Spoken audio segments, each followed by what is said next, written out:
بالله من الشيطان الرجيم بسم الله الرحمن الرحيم قل هلم شهداءكم الذين يشهدون أن الله حرم هذا فإن شهدوا فلا تشهد معهم ولا تتبع أهواء الذين كذبوا بآياتنا والذين لا يؤمنون بالآخرة وهم بربهم يعدلون قل تعالوا أتل ما حرم ربكم عليكم ألا تشركوا به شيئا وبالوالدين إحسانا ولا تقتلوا أولادكم من إملاق نحن نرزقكم وإياهم ولا تقربوا الفواحش ما ظهر منها وما بطن ولا تقتلوا النفس التي حرم الله إلا بالحق ذلكم وصاكم به لعلكم تعقلون ولا تقربوا مال اليتيم إلا بالتي هي أحسن حتى يبلغ أشده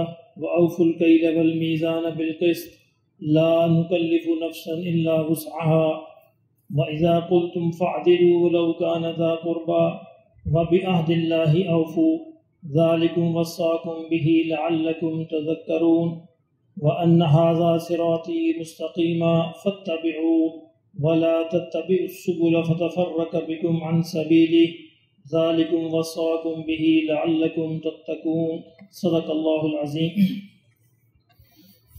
ہم نے دیکھا کہ پیچھے مسلسل 2-3 رکوع کے اندر یہ بات چل رہی ہے کہ مشرکین نے یہود نے بھی اور مشرکین نے بھی اپنی مرضی سے حلال و حرام جو ہے وہ بنا لی ہیں۔ کچھ چیزیں جو اللہ نے حلال کی ہیں ان کو حرام کر لیا ہے، جو اللہ نے حرام کی ہیں ان کو حلال کر لیا ہے، اور کچھ چیزوں کے بارے میں کہا کہ یہ مردوں کے لیے حلال ہے، عورتوں کے لیے حرام ہے، یا زندہ ہے تو مردوں کے لیے ہے، مردہ ہے تو وہ سب کے لیے وغیرہ وغیرہ۔ اپنی رسموں اور رواجوں کو اور اپنی خواہشات کو انہوں نے دین کا نام دے دیا ہے۔ تو اللہ رب العزت نے اس سارے پس منظر میں وہ ساری باتیں پچھلے رکوع میں ہو چکی ہیں۔ فرمایا کل آپ ان سے کہہ دیجئے ہلم شہداءکم، تم لے آؤ پھر اپنے گواہ، یعنی یہ سارا جو کچھ تم نے کیا ہے اس سے کوئی گواہی بھی تو ہونی چاہیے نا کہ اللہ نے کہا ہے، کیونکہ حلال اور حرام قرار دینے کا اختیار صرف اور صرف اللہ کے پاس ہے۔ انبیاء بھی اللہ کی مرضی کے بغیر کسی کو حلال اور حرام قرار نہیں دے سکتے، یہ صرف اللہ کا اختیار ہے۔ اس کے لیے کوئی گواہ ہونے چاہیے کہ اللہ نے یہ کہا ہے۔ فرمایا آپ ان سے کہیے ہلم شہداءکم، لے آؤ اپنے گواہ، الذین یشہدون، جو یہ گواہی دیں، ان اللہ حرم ھذا، کہ اللہ نے چیزیں حرام کی ہیں جو تم کہتے ہو۔ فإن شہدوا، کہا کہ یہ اتنے ڈھیٹ بنے ہوئے ہیں، اگر یہ جھوٹ بول کر یہ گواہی دے دیں، یعنی ان کی کوئی شرم تو ہے نہیں، یعنی اس کے باوجود بھی اگر یہ گواہی دے دیں، فلا تشہد معہم، تو آپ ان کی گواہی نہ دینا۔ اچھا، یہ خطاب تو نبی صلی اللہ علیہ وسلم کی طرف ہے، لیکن اصل میں مسلمان مخاطب ہیں، یعنی حضور صلی اللہ علیہ وسلم سے تو یہ ایک بات سوچی بھی نہیں جا سکتی وہ اس طرح کوئی گواہی دیں گے۔ اصل مسلمانوں کو کہا جا رہا ہے کہ تم کہیں ان کی باتوں میں آ کر، تم کہیں ان کے چکمے میں آ کر اس طرح کی گواہی نہ دے دینا۔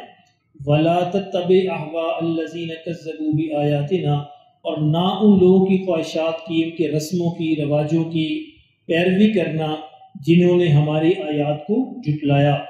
وَالَّذِينَ لَا يُؤْمِنُونَ بِالْآخِرَةِ، اور یہ وہی لوگ ہیں جو آخرت پر ایمان نہیں رکھتے۔ وَهُمْ بِرَبِّهِمْ يَعْدِلُونَ، اور اللہ کے برابر کسی اور کو ٹھہراتے ہیں، یعنی اللہ کے شریک ٹھہراتے ہیں، اللہ کا ہمسر ٹھہراتے ہیں۔ قُلْ تَعَالَوْا، فرمائے ساری باتیں ہو گئیں، آپ ان سے فرمائیے تعالوا، اے لوگو آؤ، اتلو ما حرم ربکم، میں تمہیں بتاتا ہوں، پڑھ کے سناتا ہوں کہ اللہ نے کیا حرام کیا ہے علیکم، تم پر۔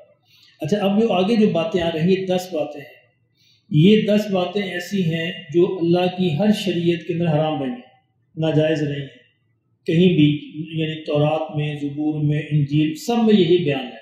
ان کے اندر کبھی کوئی تبدیلی واقع نہیں ہوئی، یعنی جانوروں کے کھانے پینے میں بھی تو اللہ یہود کو سزا کے طور پر تھوڑی بہت تبدیلیاں ہوتی رہی ہیں، لیکن یہ چیزیں ایسی ہیں جو جب سے اسلام یعنی شریعت، جب سے انبیاء آنے شروع ہوئے، اللہ نے ان کے اندر کوئی تبدیلی نہیں کی۔ فرمایا آپ ان کو ابھی بھی تورات کے اندر یہ 10 احکام موجود ہیں اور اسی طرح موجود ہیں جو قرآن کے اندر موجود ہیں۔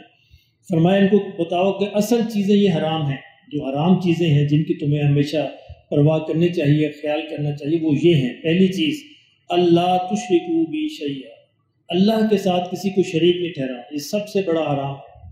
یعنی اگر تم حرام کی پرواہ کرنے والے ہو، تم کہتے ہو ہمیں حرام کا خیال ہے، تو سب سے بڑا حرام یہ ہے کہ اللہ کے ساتھ کسی کو شریک نہیں ٹھہرانا، نہ اس کی ذات میں نہ اس کی صفات میں۔ اللہ وحدہ لا شریک ہے۔ وَبِالْوَالِدَيْنِ احسانًا، دیکھیں اللہ کے بعد اللہ نے فوراً والدین کا ذکر کیا، اور قرآن مجید میں اکثر مقامات پر ایسے ہوتا ہے کہ اللہ کا ذکر ہے اور ساتھ ہی والدین کا ذکر ہے، اور خواہ کہ والدین کے ساتھ احسان کرنا، نیک سلوک کرنا، اور مطلب اس کا کیا ہے کہ والدین کی نافرمانی کو بھی اللہ نے حرام ٹھہرایا، ناجائز۔ جس طرح شرک حرام ہے، اس طرح والدین کی گستاخی، بدتمیزی، نافرمانی یہ بھی ناجائز ہے، بلکہ اس سے بڑھ کر یہ ہے کہ اگر والدین جو ہیں مشرک بھی ہیں، کافر بھی ہیں، پھر بھی ان کے ساتھ احسان کرنا، نیکی کرنا ضروری ہے۔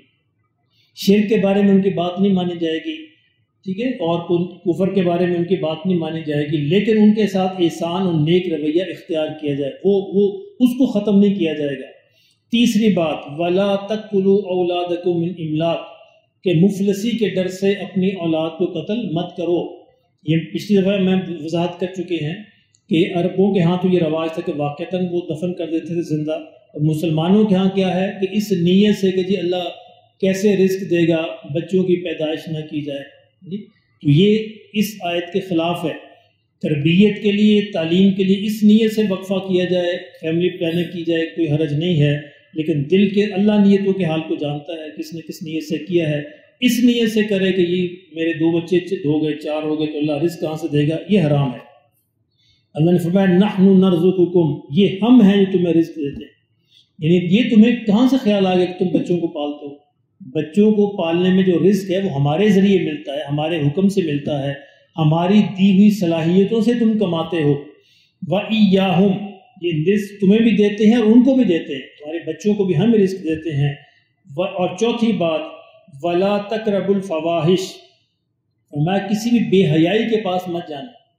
علماء نے لکھا کہ بے حیائی میں سارے بڑے بڑے گناہ شامل ہیں، صرف زنا شامل نہیں ہے، سارے بڑے بڑے گناہ شامل ہیں۔ بلکہ ایک حدیث کے اندر یہ بھی آیا کہ یہ بھکاری جو بھیک مانگنا یہ بھی بے حیائی کے اندر شامل ہے، اس سے بھی مسلمانوں کو بچنا چاہیے۔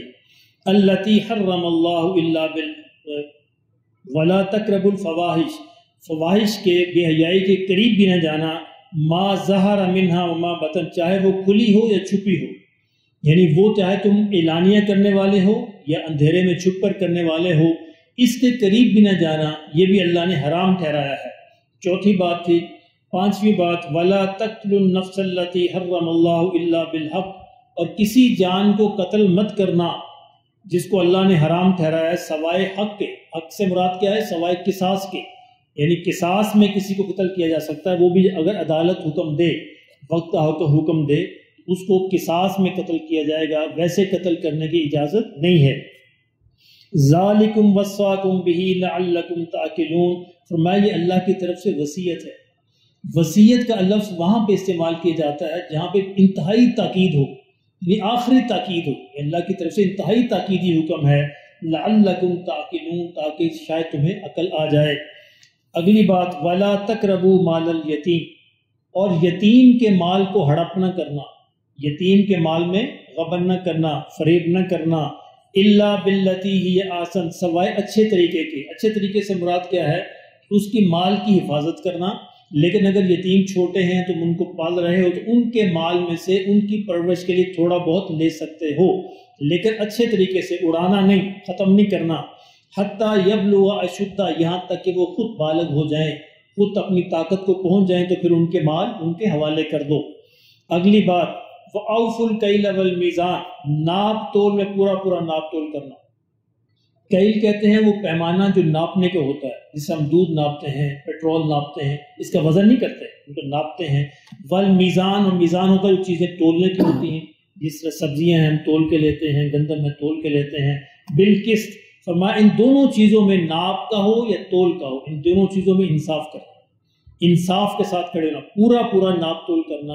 اور ناپ تول صرف چیزوں کے خریدنے لینے اور دینے میں نہیں ہے، ناپ تول اپنی ڈیوٹی کے اندر بھی ہے، یعنی اگر آپ نے اپنی ڈیوٹی کے اندر کمی کی تو وہ بھی اسی کے زمرے میں آئے گا۔ آپ اگر 8 گھنٹے کا وعدہ ہے اور اس میں آپ نے کمی کی ہے تو وہ بھی اسی کے اندر آئے گا کہ آپ نے ناپ تول میں کمی کی، اور یہ حرام ہے۔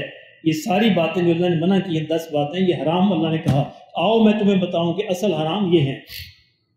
لا نکلف نفسا الا وسعها، فرمایا کہ اللہ کسی جان پر اس کی طاقت سے زیادہ بوجھ نہیں ڈالتا، گویا کہ یہ ساری چیزیں انسان کر سکتے ہیں۔